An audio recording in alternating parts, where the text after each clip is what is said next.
how much status or power you have in the world, and you meet those women who just like think you're cool and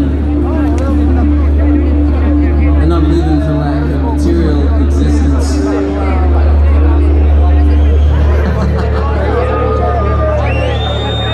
And you sort of go, you don't need much in life, you know, you just need food and shelter, and everything else is a bonus. Rock and roll, all this stuff. We're just entertainers, aren't we?